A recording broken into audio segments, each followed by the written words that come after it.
Hey everyone. I wanted to talk about something ironic because I talked about the.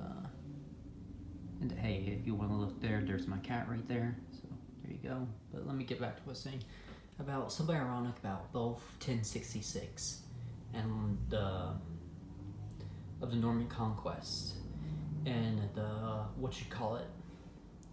glorious revolution, quote unquote, of William the Orange, the Dutch Protestant who invaded, um, who was brought in and invaded England in order to overthrow the Catholic Stuart James II. You know what? Something both William the Conqueror and what was his name? Sorry for a second. And William of Orange have in common? They were both supported by the papacy. So I know that sounds kind of crazy, but so in 1066, supposedly, the Pope was trying to get more power, and he was basically using the Romans to get more power, and I guess the Anglo-Saxon Catholic Church needed reforming. So William the Conqueror had the backing of the Pope, and he even flown the papal flag as well, which is ironic because he also used a witch to put curses on the Anglo-Saxons. So there's some irony in that, but whatever. And then during the Glorious Revolution, the papacy supported this Protestant William Orange against the Catholic King James II, Stuart. And another really ironic thing about all of this is that King James II was actually trying to give land back to Irish Catholics because they lost their land with like the Ulster Plantation and all of that.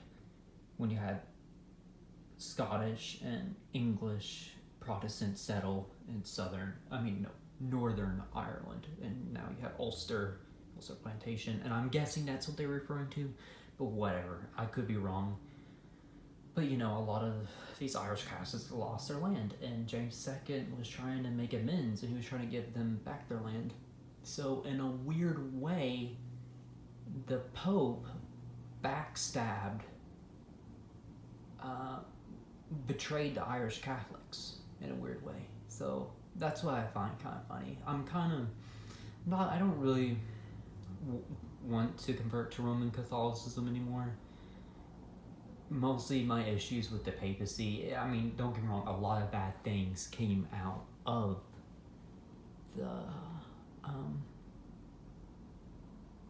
the Reformation. A lot of things I don't agree with, and if I do, I may end up becoming like an Anglo-Catholic, and I know the Church of England is shit. But there's still some good people in it, but it's mostly shit. But a lot of churches and stuff these days, and religions and sects are full of shitty people, but there's still some good apples. You know what they say, the path to heaven is very small, very tiny, but the path to hell is like a huge highway, interstate. A lot of fuckers going down there, so I guess there you go. But so yeah, I'm kind of disillusioned with my whole idea of converting to Catholicism, Roman Catholicism. That is, not Anglo-Catholicism, not High Church Anglicanism.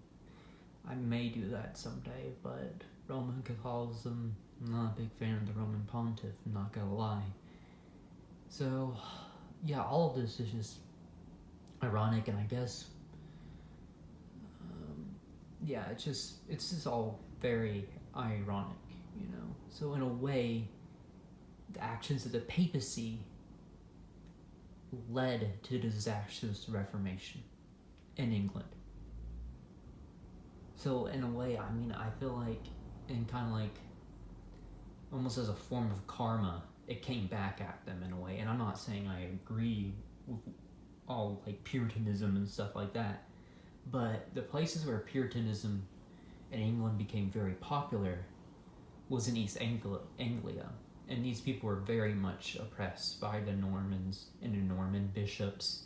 And with the rise of Protestantism in England, the idea of the corrupt, oppressive, probably like Norman bishop became a big propaganda symbol. So things are more complicated, and it's not all black and white. So yeah, I don't really listen to those kind of Anglophobic trad calves LARPers anymore. So see you later. But just some food for thought.